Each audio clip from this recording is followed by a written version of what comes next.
Hello, everybody, and welcome back to this fantasy map of the world we have here. And in today's video, we're going to be continuing where we left off, as usual. And we're going to start over here in Asmon. And Asmon has been spending the past few years going up and around the sea and kind of taking note of some things they see on the shore, notably this island and that island.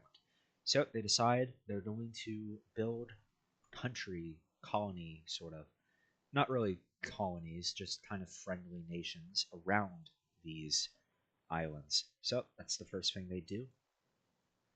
They establish a nation right here and slowly but surely take over all of these islands. They also take over the coast surrounding it, which is all of this. Boom. So this new colony has been established, or not colony, but not puppet. It's just a friendly nation. These guys are very democratic of sorts. Anyways, they're going to send even more explorers up here until they get to this little nudge here, in which they're going to establish a new nation once again. This new nation is going to link up here with Snoizo. These two are going to connect up right here, which will give this colony. I'm going to call them colonies, but they're not. They're free. It's going to give this colony direct access to the old-ish world. It's not really a new world. Anyways, they're going to continue around this coast and make a landing on the island. And they're going to further expand around here until they stop. Anyways, it's time for names for these nations. So, these two nations have been established, Galay in the north and Othajon in the south. And these two are going to connect up along the sea coast. So, these two connect along the sea coast, and now we have a very large uh, human civilization along the coast of the sea. And there's still another half that they haven't exactly explored yet, but they have all this. Specifically, Galay, which becomes a very popular tourist and miner hotspot because there's a lot of exotic resources on this island here. And these islands also have some interesting stuff, but it's mostly quantity over quality. And Galay is going to become quite a economically powerful nation. I'm also going to clean up their border right here because I don't like it.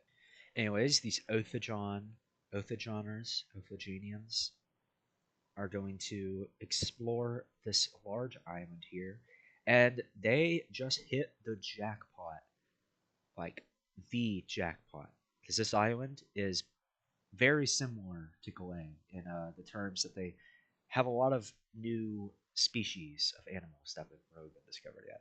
And new animals means interesting, exotic, furs and whatnot. So they're going to take this and they're going to trade it. And it's going to make them a lot of money. They're also going to discover this other river around here, which is a very important discovery. This is the second river civilization has ever touched. Anyways, Galay up here, with all the money they got from their exploration, are going to do more exploration. And they're going to link up around this entire sea here. So they have full control over this kind of. What would this be considered? I think it's just a little sea right here. This little curvy area. And Asmon is not looking as good. They start going down the river, of course, to link up with the old nations. And as I mentioned previously, these are very democratic nations. So they're very good at keeping each other together because the people basically get all they want in the nation. These nations up here are mostly different. And I'm not saying that these guys are good democracies. They're very rudimentary democracies. This is still fairly ancient, before Rome in our timeline, far before Rome in our timeline. So these guys are going to expand along the coastline. These two expand along the coastlines here, or the river line of sorts, and they ultimately link up together. And these two are us. What the hell? Phatriatan is also going to expand inland a little bit. because there's not as many natives there because it's still early civilization and people tend to flock near the water. So they've made large land expansions out here. It's important that I note that this is starting to become these nations are starting to become a lot more stable and they can kind of hold themselves together a little bit better. That's I'm not saying that they're not going to explode anymore. Of course, they're going to have rebels time to time. Something else that's very popular in this time is warfare. Warfare. A lot of countries like to go to war with each other, and that's going to happen now. This country here, Willia, has just been waiting to be invaded, and invaded it's going to be.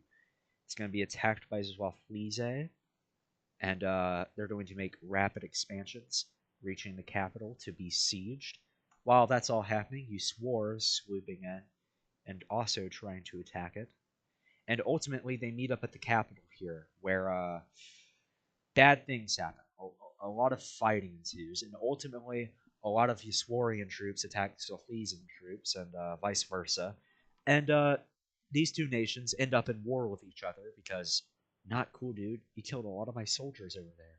So, Uswar is not as powerful. They push through. They ultimately win the city because they had a lot of breakthrough in the early stages of the Willian War of sorts. But they get held back by Sophize, who attacks. And originally, Uswar was a territory of Sophize, but they broke away. Anyways, they're going to surround the capital and begin sieging it. This will mark here means it's still owned by Uswar. And the countryside's been taken over. And this siege is going to take a while, so we're going to focus on other events while that's happening. Anyways, Ohio is they're going to try to claim more land for themselves, ultimately becoming the hegemon of the peninsula if they're successful. And in doing that, they're going to attack Ashus, and they're going to be quite successful because they are a larger nation. But while this is all happening, they're going to receive a lot of support from Fatriatan, who is supporting Ashus because they kind of want to improve relations and ultimately merge with them eventually so they can get a lot of territory back in the peninsula. So Ashus is going to get a lot of support. Of course, Ohio is getting a little bit of support from Keswar, but that's not really as effective because Fatriatan is a larger nation. The only real reason Fatriatan lost to Keswar is because Skealor joined in because they're brother nations of sorts. Anyways, Ashus, with their new funding and mercenaries from Fatriatan, they're going to push in through Ohio, and they're going to make rapid expansion. And it's not looking too good for Ohio. And ultimately, they decide to reach for a lighter peace deal, which is very much accepted. And this peace deal is quite simple. They just take a little bit of land. So a little bit of land is taken by Ashus, and Fatriatan and Ashus are getting very close because of all the funding. But new problems are rising in Ashus because those mercenaries they weren't paid by Ashus, and Fatriatan is kind of going through a little economic struggle right now. They've been making large expansions, and they're not paying the mercenaries either. So these mercenaries are in Ashus, and they're not being paid.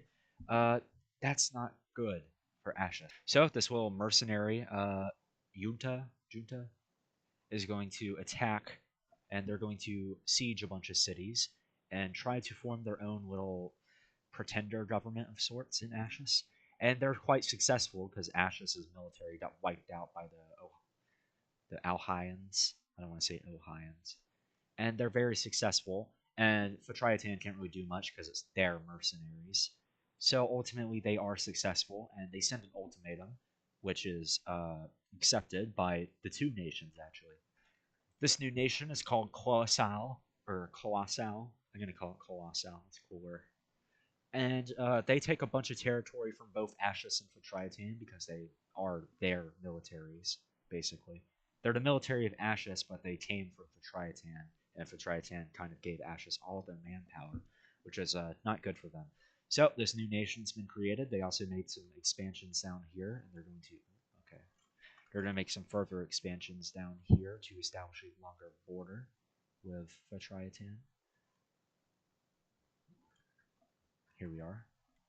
Oh, anyways, Yaswar has been sieged successfully, and that war has ended. The peace deal is quite simple. Wheelia is completely destroyed, and Zoflize is they've grown quite a bit and gotten a lot of territory back from Yaswar. I'm going to drink this Diet Mountain Dew now. Thank you. And Zoflize is feeling very good about themselves. And now they're going to direct their anger towards Skialor, who is also broken off from Zoflize. So they're going to do what they do, and they're going to attack Skialor. But that's not going to prove very effective because Keswar is going to join in on the war. And in turn, Ashes, no, not Ashes, Ohia is going to join in the war. So now they have three powers attacking them in a very large front line. But for now, they're going to push in until Keswarian troops arrive, and they're basically a stalemate now.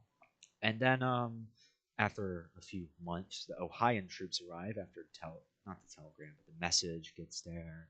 The message gets sent back. The troops have to set sail, which is pretty difficult at this time. It's a logistical nightmare. Anyways, they start pushing back against Zaflize. I forgot their name for a second. Embarrassing. And they make large expansions, and Zaflize realizes we're not going to win a 1-on-3 war unless. So they call to the support of Eucraten, a former rival of the former Eucraten government, and they've grown pretty close because of that. So Flize, I didn't mention this, provided a good bit of support to the Eucraten rebels, the new purple rebels, and now they're going to join in on the war. And Eucraten is a very, very powerful nation, and they're going to attack, and they're going to be quite successful in doing so. And they're going to push them back, and ultimately, they're going to push them down to here, to the city. And it's not looking good for Skialor. They also start attacking Keswar, which is good for them. And they reach both of the capitals. They try to encircle Skialor, but they're kind of stopped because all their troops are busy sieging. And it's a very, very long siege. The siege in Keswar is successful. However, the siege in Skialor is not successful. They're driven out. So they start preparing for another siege over here. They completely annihilate Keswar after taking their capital. And they start attacking. They start encircling the countryside. And then they move in on the capital again, which is a lot more successful this time and a lot faster. And they've won. The peace treaty is quite simple. Keswar loses a little bit of land to Uswar, which is interesting. And Zaflize gets a little bit of land from Skialor, not too much though, because they're going to have trouble keeping it together after that war, because wars are very detrimental to economy and whatnot. Anyways, that kind of exchange of land was because Zaflize is trying to get close with Yuswar after taking all their territory, because now they don't have too much of a reason to go to war. Zaflize's claims over here are basically all fulfilled. They just kind of wanted Wheelia, which is very important to them. And they have no reason to attack Yuswar anymore, except they are going to have a mild border conflict, because I don't like how this border looks right here. It's very pointy. Anyways, Zaflize is looking a little bit more like their former selves. And while improving relations with Yuswar is very difficult, it's quite successful almost. They kind of liked how they crushed Keswar because they really hate Keswar, even though they are of the same ethnicity and probably religion, if that exists yet. Anyways, something new is going to happen. Something interesting. And an alliance is going to form. Can you guess between who? It's between these guys. How I like to do alliances here is by connecting the dots, sort of. I don't like doing shapes. That's kind of unoriginal. Anyways, this alliance is created between the three of them, and it's going to be called the Warian Pact. It's not really called that, but that's what we call it. And it's going to include the three of these who have large ethnic Warian populations, which is a large race, if you haven't noticed yet. It the race encompasses like basically all of Skia Wars included. Basically, all of this area is the Warrior race. And oh, damn it. You'll notice that Use War isn't joining this because of their hatred for Test War, who they intend to attack. But right now they have a truce because they just took land from them. And taking land from, unless it's like a friendly way of taking land, it always results in a truce. Anyways, I'm going to fix the borders right here because I don't like them. Anyways, this new border is created. It's quite gory because of, okay, I'm going to make it a little bit wider here. I don't want it to be terrible. Damn. Because this junta isn't very organized, so the borders aren't very organized either. Because they're a military nation. Uh, they encompass a large territory, but they don't control large territory. Let's just say they're also going to establish a new border with Ashus, their former overlord of sorts. Anyways, a treaty of sorts is going to be signed between these four nations that border this inland area here. And Asmin is going to get this. Glay is going to get that. Snoizo is going to get that. Xopla is going to get a teeny tiny bit there. Evadriatan is going to get all of that. And this entire, almost half of this continent, no wait. Yeah, half of this continent, except the places up north here, have been filled in. It's pretty hard to go up here. It's starting to get a little cold. I think I'm going to mark that on the map. New system. Deserts are marked with dark gray, as you can see. Yeah, you can tell the difference. And snow is marked with light gray. A war is going to break out between Phatriatan and Asmin.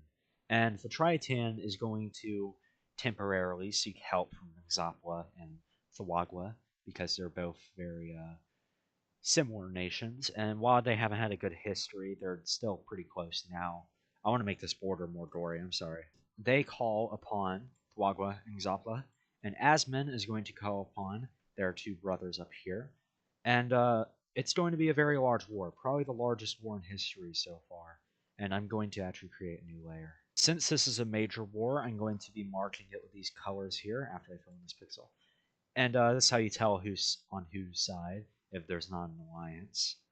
And these three nations are going to be fighting these three nations. This is easily the largest war that's ever taken place. And these guys are going to waste no time invading. It's well, actually, starting wrong side. Red team always goes first. I'm just gonna say that. The attacker always goes first. Attacker is always red team. Anyways, they're going to attack up the countryside here, which is very successful because it's not very well defended. And they're slightly less successful on the river because it's very well defended by Asmin, who has a very powerful military, mostly a navy over here. But they're going to set sail, and they're going to provide a lot of support to the river troops. Anyways, Phatriatan is going to further push up here, and they're going to make a lot of success until they get near the coast and the city, which is going to stop them completely.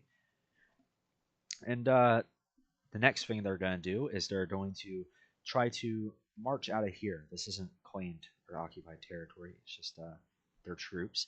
And they're going to meet up with troops down here, where a very, very bloody battle is going to ensue. These troops are also going to come down here. And it's going to be a pretty bad battle between this very large line here. And it's just them going at each other, really. Back and forth, back and forth. This battle lasts days. And ultimately, it's not very conclusive, and the front line is kind of disestablished. So Phatriatan has to push down the river after all those troops march down there, which they have slightly more success in. And they also finally link up with the coast here, and they start attacking up here. Unbeknownst to Phatriatan, they have a new enemy. They've stepped into a lot of Snoizen land of sorts, and Snoizo, Phatriatan, they've never really been good friends because Snoizo really wants all this land in the interior here. So they're going to join the war on the side of those guys, the Western guys. And they're going to immediately start pushing in with their huge army at the time. They're actually quite a powerful nation now. So they're going to be making large expansions and attacking. They cut them off from the coast and they start pushing down the river again. I don't know why that's happening. Okay. Did I paint it? No. Am I just using the wrong green? I am. Who cares? You can tell the color. Anyways, they start making large progress around the river, and that's not supposed to happen. Okay. They start making large progress around the river, and Phatriatan losses are huge. It's not just Phatriatan making losses, it's also Zopla who's going to be invaded. The Greens are slightly less successful up here around the city of Zopla because it's a very old city and a very powerful city. They're also going to cross the river and take Wagla to poor country of sorts. A very poor country. A new poor country. And it's not looking good for the Phatriatans. Their entire offensive has been destroyed, and now their allies are falling. Wagla wastes no time capitulating. Okay, they don't. Okay, cool. Yeah, Flogwa wastes no time capitulating completely, and Zopla is very slow to die because they're a very powerful nation. But they're destroyed, and Tritan, the most powerful of the alliance, is they're done so. And that was the largest war in history. It's covered literally half the world, half the known world. Well, a lot of this land in here was pretty easy. And the treaty is going to be quite simple. Quite simple. So, Snizo is going to get a little tidbit of land around here. And Asmund, the defender, is not going to do too much to Phatriatan. However, well, territory, well, they're going to take a lot of territory, but not in the way you think. So this peace treaty, it sent Phatriatan right back to square one. They're forced to release three very, very large nations, slightly smaller than they are now, being Ekla in the north, a pretty decently powerful nation because they have river access. Ophrium, a very weak nation because it's I think the second landlocked nation, and Snazo takes a little tidbit of land up here. And Yugor, I'm gonna pronounce it Yugor because that's cooler than Jogwar. Anyways, Yugor is created along the border of Clausal, and a lot of Clausalan citizens or of militia troops are given citizenship here because they want it to be kind of similar and friendly with Clausal because they don't want conflict. The Asmans are very peaceful; they're not warmongers unless they have to. And while doing that, they also send a referendum to this river area here if they want to create a new nation, because Asmund's getting a little bit too big. This new nation votes a outstanding yes, like a very high percentage voted yes. Not because they don't like Asmonds, but because they want independence anyways, because everybody wants to rule the world, I guess. In this new nation, a crane is created because Asmund was getting a little too big and they couldn't really handle it all. These two up here are very economically powerful, but they're distant. So they're able to hold on to this land for now. Speaking of which, this entire island has been coastally discovered. A lot of the inland area. In fact, I'm going to erase a lot of this area here. A lot of the coast, because this island is rich in rainforest. That's why there's so much wildlife. This island right here has been a, a lot of it's been discovered. I'm actually going to turn it into a kind of dead zone of sorts. This is the rainforest strip here, which has not been settled by Ophajon yet. Anyways, I think now is a good point to leave off the video. Thanks for watching, and I hope you liked this episode more than the other ones. Goodbye.